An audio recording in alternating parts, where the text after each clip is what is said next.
Hi, I'm Old Norse specialist Dr. Jackson Crawford, and as I have been working on my translation of Prose Edda to accompany my translation of the Poetic Edda, I have begun posting sections of it that I feel are reasonably complete and polished for my upper tier Patreon supporters on the Skald tier. And of course, in doing that, I am considering that people want questions answered that sometimes I'm in a uniquely good position to answer. And so recently I posted the section about the binding of Fenrir and realized that there's all this talk that Snorri devotes to the names of the chains that bind Fenrir or fail to bind Fenrir. And I thought to myself, well, what do these mean? It's not very obvious. A lot of names in Norse mythology are pretty easy to explain, right?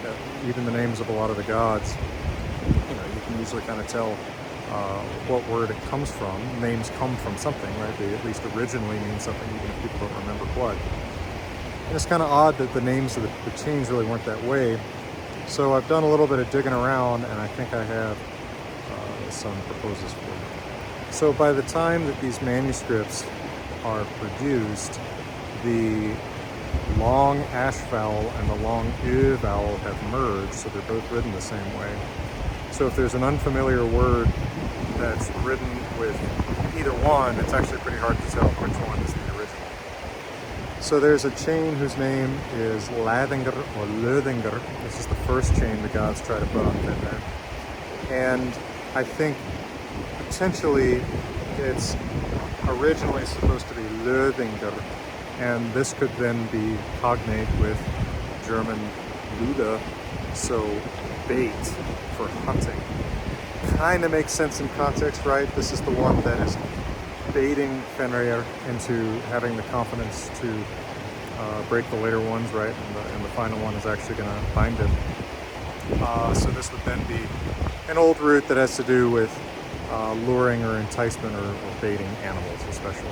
And so that seems like a pretty straightforward one, even though we have to go to German to find a cognate word.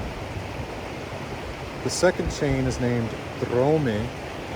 Well, there is an adverb drömt, which we occasionally see in Old Norse, which means slowly.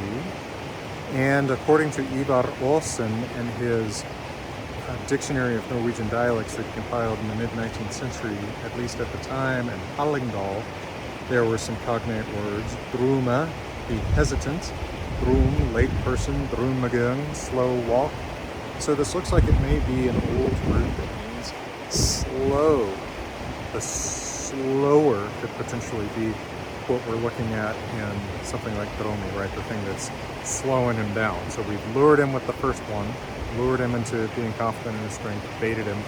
Now in the second one, we're at least slowing him down. It's taking him longer to break through this chain. At any rate, it seems like a strong possible explanation. And then the third one, the one that finally actually binds him, is the one named Gleipnir. Now, both Icelandic and Norwegian have verbs formed from the same root, although they're a little bit obscure and they tend to be kind of dialect words in Norwegian. So Icelandic we've got gleipa, which is jabber, gossip, and then in Norwegian, gleipa shows up with the same meaning, but also the meaning of mock, right? Also imitate in that sense, right? Like do a mock-up of somebody, but especially like, jeer, mock. So if this is the mocker, well, that makes a lot of sense because, of course, this is the one that's finally going to bind Fenrir and mock his strength, and the gods are going to laugh. Famously, I think the line is exactly Allir lovu nematur, Han let Hansi. All laughed except Tyr. He lost his hand. Now, finally, there is the end of that chain of Fenrir, which is called Gelgja, and that's the part that fastens Fenrir into the earth. Now, its name looks like a derivative of the same word as Kolge, which is the gallows. So Gelgja looks like an end stem agentive derivative of that, so therefore the one who hangs. I would say the hangman, except that it's feminine, so it's like the hang woman, right? Which makes, I don't know, somehow it seems extra metal that way. So it looks like, although all of these are formed from pretty obscure roots, we have reasonably explicable names that also form kind of a sequence, right?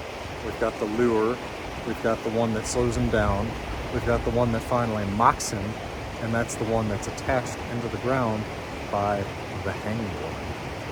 So pretty cool. So if you're interested in seeing some of these previews of the Crozetta, I'm posting more for Skulltier throughout July, and you know, hopefully one day we'll see exactly how all this plays out, but we'll get the Crozetta out there produced for you folks in a readable volume with my signature readable translation style.